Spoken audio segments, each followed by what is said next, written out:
Hola, hoy te traemos más alimento espiritual, porque Jesús mismo dijo cuando estuvo en la tierra que la humanidad no solo se alimenta de pan, sino que de toda palabra que proviene de la boca del Creador.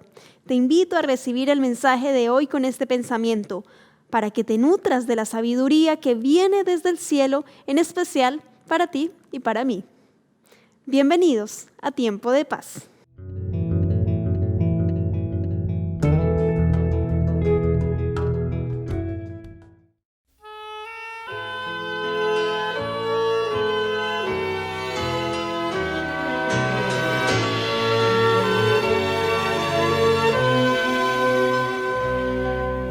Oh Cristo, te adoro,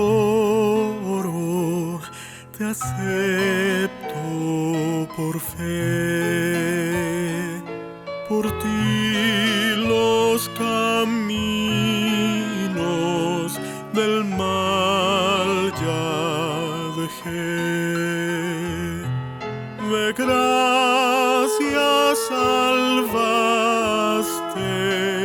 mi alma, Señor.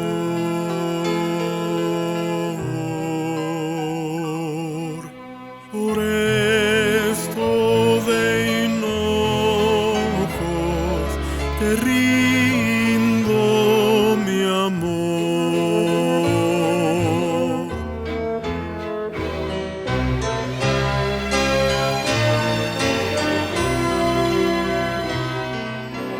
Me viste perdido y en condenación, y desde el Calvario me diste perdón. Llevaste por mí las espinas, Señor. Por esto de hinojos te rindo mi amor.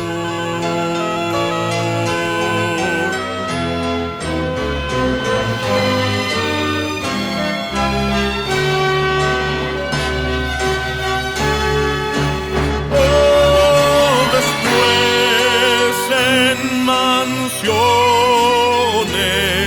de luz celestial, de gozo inefable, de gloria eternal, darásme corona brillante, Señor.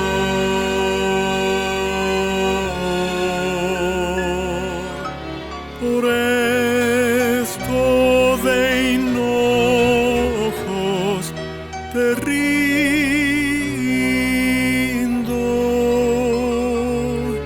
mi amor.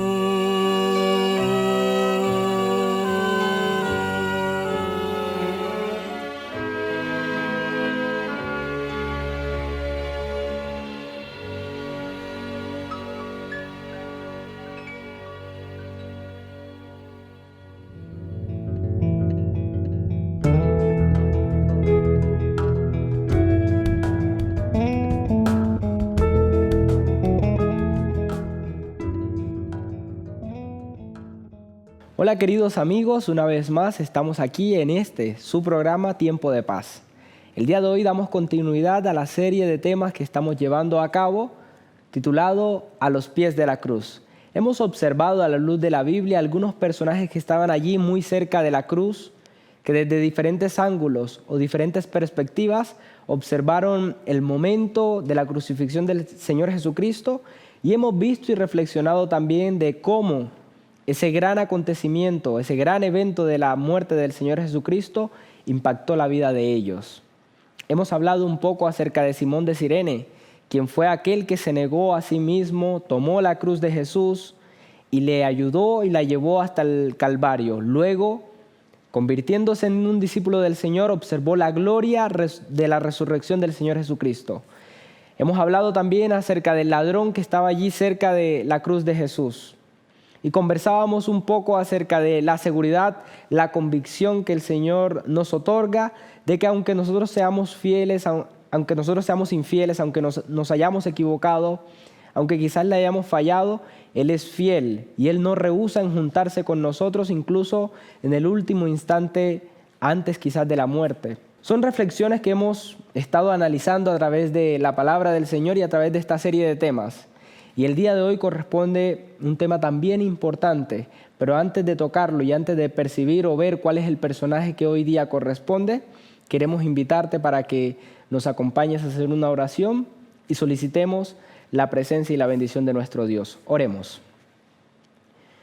Amado Dios, bondadoso Padre, queremos en esta hora implorar que tú seas ayudándonos, Señor, y concediéndonos sabiduría del cielo para poder entender, ser iluminados en medio del estudio de tu palabra y que de esa manera también nosotros podamos ser edificados. Pon paz en nuestros corazones, Señor.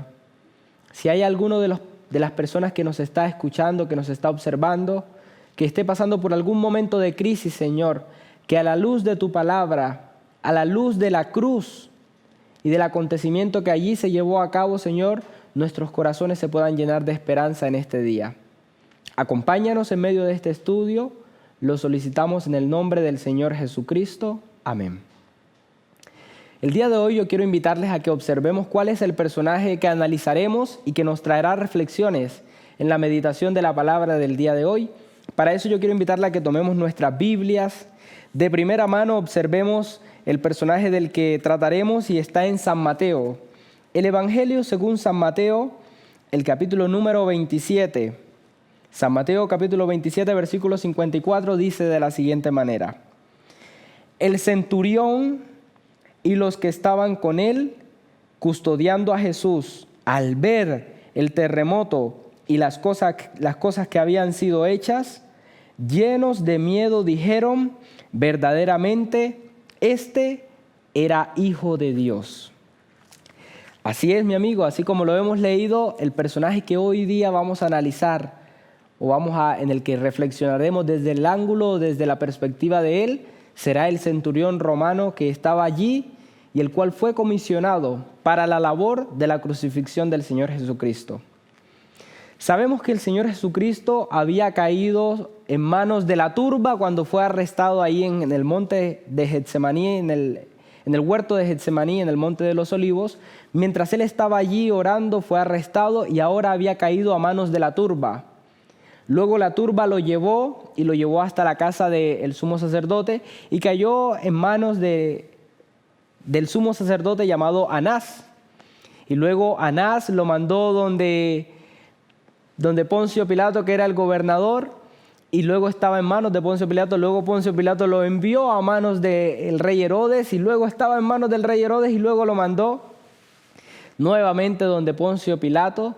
Y es donde conocemos esa escena donde Poncio Pilato está indeciso, está inseguro sobre qué determinación o qué decisión tomar, y es donde él solicita un poco de agua, pone sus manos, lava sus manos y deja en la decisión o en las manos del pueblo, la gente que estaba allí presente en el pretorio, la vida de Jesucristo. En ese momento el pueblo decide la crucifixión del Señor y en ese momento ahora pasa a manos de aquel que sería el líder o el que encabezaría la gran misión de la crucifixión del Señor Jesucristo, que en este caso era el centurión.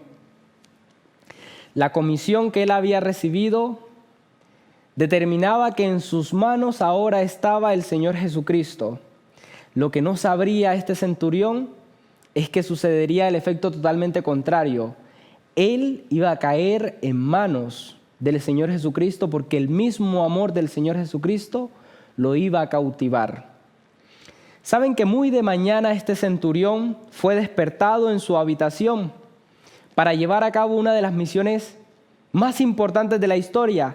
Quizás para él en ese momento era una misión más. Él acostumbrado a llevar a cabo misiones, crucifixiones, arrestos de personas que evitaran posibles turbas o posibles disturbios en medio del pueblo. Quizás para él esta era una misión más. Lo que no sabría es que esta sería la misión de su vida. Es importante que primero determinemos qué es un centurión y qué era un centurión en aquel entonces dentro del Imperio Romano. Sabemos que la labor de un centurión era la labor de comandar un escuadrón de personas o un grupo de personas, más específicamente 100 soldados romanos que eran designados para misiones específicas. En este caso, este centurión, que no se menciona su nombre, simplemente lo conocemos como el centurión romano que se encargó de la crucifixión del Señor Jesucristo, era el encargado, él y sus hombres.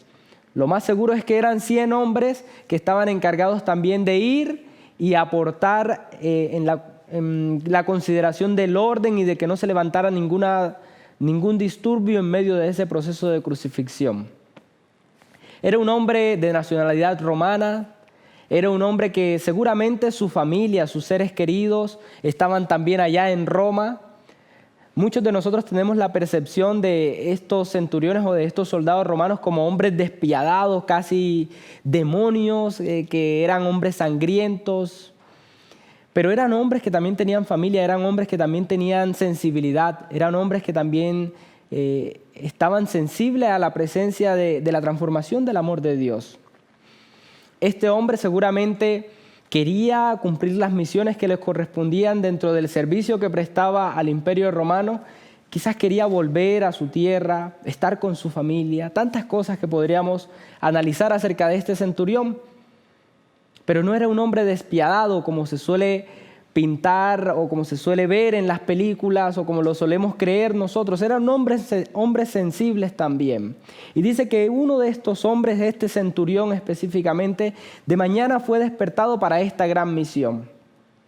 Y desde que él se está alistándose, él se está preparando muy de temprano para ir a la misión que él tenía que emprender, él encuentra que llega allí al pretorio o al lugar de la casa de Poncio Pilato, de la casa del gobernador, y cuando llega empieza a vislumbrar que hay cosas que no son comunes, cosas que él nunca quizás había percibido en otras crucifixiones. Este hombre era experto en crucifixiones, y lo primero que él observa es que esta crucifixión es diferente, es poco común, porque él nunca había sido despertado tan temprano para ejecutar a alguien o para llevarla a la cruz a alguien.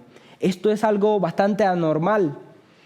Empieza a percibir que esta crucifixión no es tan normal. Desde la casa de Poncio Pilato él empieza a observar que nunca una persona había sido arrestada y juzgada con tanta rapidez como lo había sido el Señor Jesucristo. Fue arrestado en la noche y al día siguiente, en la mañana, ya estaba siendo llevado. Al mediodía estaba siendo dirigido para la crucifixión. Nunca había observado que tantas personas se hubiesen juntado en la casa de Poncio Pilato para solicitar la muerte de un malhechor. Era algo bastante atípico, era algo bastante anormal. Nunca había percibido quizás a uno de estos malhechores en medio del juicio no justificarse o no decir algo para intentar liberarse, sino que había guardado silencio. Nunca había percibido esto. Él empezaba a comprender que ese hombre que estaba allí frente a su gobernador Poncio Pilato era un hombre diferente.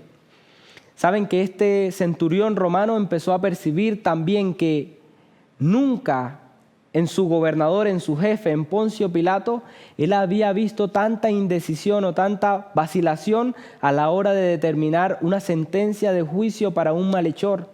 Esto era un panorama atípico y desde la casa de Poncio Pilato él empezó a percibir que esta crucifixión y que este hombre iban a marcar quizás su vida como una crucifixión totalmente diferente a las que él ya había hecho.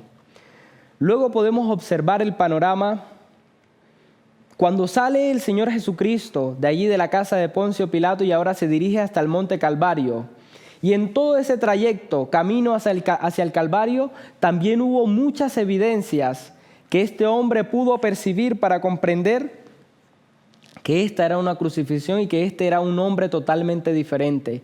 Nunca en una crucifixión habían ido tantas personas acompañando a un malhechor que fuera a ser crucificado. Esto era anormal para él. y se empezó a impresionar por todo esto. Nunca había sido un hombre tan burlado por toda la cantidad de gente que le estaba acompañando como lo estaba haciendo este hombre. Nunca había sido un hombre tan ridiculizado. Nunca había sido un hombre tan azotado, tanto al punto de que no tuviese tantas fuerzas para llevar su propia cruz hasta arriba. Nunca había visto un hombre caer al punto de no poder continuar, y nunca había visto un hombre despertar tanta compasión en el pueblo o en el público que estaba observando ese espectáculo, al punto de que uno, conmovido tanto por la circunstancia o por la presencia del Señor Jesús, ahí vino y tomó la cruz, como lo fue el caso de Simón de Cirene. Nunca había percibido esto el centurión romano, así que su corazón estaba latiendo más fuerte de lo normal al percibir que esto era un escenario completamente diferente a las crucifixiones cotidianas. Al llegar allí, al Monte Calvario, empezó a presenciar también muchas evidencias que le hacían corroborar de que su impresión de que esto sería una crucifixión que marcaría la historia de su vida, se empezaron a presentar. Nunca había visto un hombre crucificado y que tuviese quizás en su cruz un letrero que dijera: este es un rey. Nunca había visto un hombre crucificado con una corona. Nunca había un hombre que al momento de ser clavado y de que sus clavos hayan sido puestos, no se rehusara, no pataleara o no intentara dar golpes por eso. Nunca había visto un hombre que dispusiera su mano para que los clavos traspasaran sus miembros. Nunca había visto un hombre de esta naturaleza. Nunca había visto un hombre que ante los insultos y la humillación de la gente guardara profundo silencio. Esto definitivamente era un caso totalmente anormal. El corazón de este hombre empezó también a impresionarse a causa de las anormalidades que percibía en medio de esta crucifixión. Allí en la escena del Calvario nunca había visto un hombre que solicitara perdón al cielo por aquellos que estaban traspasando sus manos. Nunca había visto un hombre que pidiera perdón a Dios por aquellos que le estaban insultando y golpeando. Esto había impresionado profundamente la vida de este centurión. Sin embargo, él no podía mostrar ningún tipo de doblez ni ningún tipo de quebrantamiento. Era la autoridad y tenía que mostrarse allí como la autoridad, pero estaba su corazón siendo internamente impresionado por todas estas evidencias que el Señor estaba manifestando. Nunca había visto un hombre que se convirtiera allí justo antes de su muerte, cuando todos los otros malhechores que habían sido crucificados se insultaban hasta el momento en que daban su último suspiro. Él nunca había visto que un crucificado conmoviera o inspirara tanto a otro crucificado para que le solicitara estar en el reino. En el caso del otro crucificado, del ladrón, que le solicitó al Señor Jesucristo: acuérdate de mí cuando vengas en tu reino. Todo esto era una escena completamente anormal. Y es allí donde toda esta serie de evidencias empiezan a embargar el corazón de este centurión, y él empieza a decir: esto está completamente extraño. Este hombre es diferente. Empezó su corazón a latir muy rápido y empezó a tener una sensación de que iba a experimentar un encuentro especial. Por su cuerpo empezó a correr un frío. Y saben que las nubes empezaron a condensarse, dice las Escrituras, encima de la cruz. Dice que el panorama de la cruz del Calvario se empezó a poner un poco oscuro. La gente quedó en silencio, y en medio del silencio el Señor Jesucristo, con su último suspiro, exclama: consumado es. La tierra empieza a temblar y todas las cosas se empiezan a sacudir. El templo se rompe y se quiebra por la mitad, y dice que las evidencias fueron suficientes al escuchar el último suspiro y al escuchar cómo la tierra se sacudía en el último suspiro de aquel que era Dios en la tierra. Y este definitivamente se convenció y se quebrantó al punto que cayó de rodillas, y lo único que pudo decir fue el texto que leímos: ciertamente este es el Hijo de Dios y nosotros lo hemos crucificado, ha dicho. Él y muchos de los soldados que le acompañaban hicieron esta tremenda declaración. No eran hombres religiosos, no eran discípulos del Señor, no tenían relación ni familiaridad con los apóstoles. Eran hombres aparentemente desconocidos, pero Dios dejó las suficientes evidencias para conmover y enternecer sus corazones. Esa es la obra de nuestro Dios. Por medio de la obra de la cruz, el Señor deja las huellas suficientes para llamarnos y para conducirnos hacia su reino, así como lo hizo con este centurión. Dejó las pruebas suficientes para ganarlo y para llevarlo al reino de los cielos. Esta definitivamente era la misión de la vida de este centurión. De allí en adelante él ya no hablaría de crucifixiones comunes. De allí en adelante él ya no hablaría de misiones. De allí en adelante él predicaría de aquel que fue crucificado y de aquel que resucitó. Este es el centurión que fue conmovido y que fue llamado al reino de los cielos. Esta es la obra de nuestro Señor, conmovernos y dejarnos las suficientes evidencias para ganar nuestros corazones. El Señor en este día hace lo mismo con cada uno de nosotros. A la luz de la cruz, a la luz del camino al Calvario, el Señor ha dejado evidencias suficientes del amor que tiene por ti. A la luz de cada uno de los detalles del cuidado que Él ha proporcionado para tu vida, el Señor ha dejado pruebas suficientes del amor que Él ha manifestado por ti. Tanto fue el amor de Dios para con sus hijos que ha dado a su Hijo unigénito, para que todo aquel que en Él cree no se pierda, sino que tenga vida eterna. Por medio de la experiencia de este centurión, el Señor nos hace una linda invitación. Él nos invita a que, así como el corazón del centurión fue enternecido, también por el amor que Él manifiesta, nuestro corazón pueda ser enternecido y podamos disponer a abrir las puertas de nuestra vida para que Él llegue a nosotros, para que Él obre la transformación y para que de aquí en adelante no hablemos de cosas comunes, sino que hablemos del amor particular y especial de Él. Yo te invito a que me acompañes a hacer una oración y encomendemos nuestras vidas al Señor. Oremos. Señor bendito, en esta hora entregamos nuestras vidas a ti, Señor. Elevamos esta oración al cielo, solicitando que la salvación sea acompañándonos y que llegue hasta nosotros.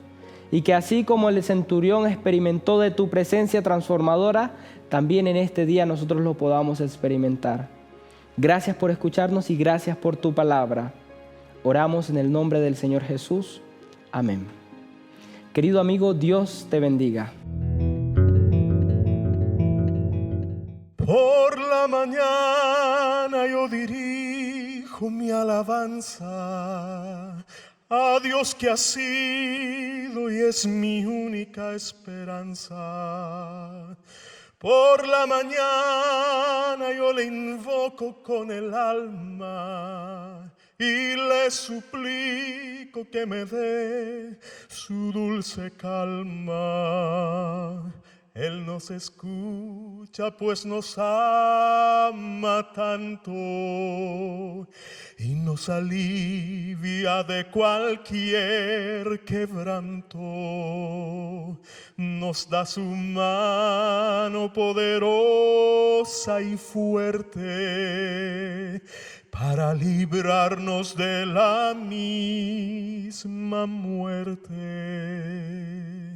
Veo la sangre de sus manos que ha brotado. Veo la sangre borbotando en un costado. Una corona con espinas en su frente. La multitud escarneciéndole insolente. Pero qué dicha cuando al cielo sube, lleno de gloria en majestuosa nube. Pero qué dicha cuando al cielo sube, lleno de gloria en majestuosa nube.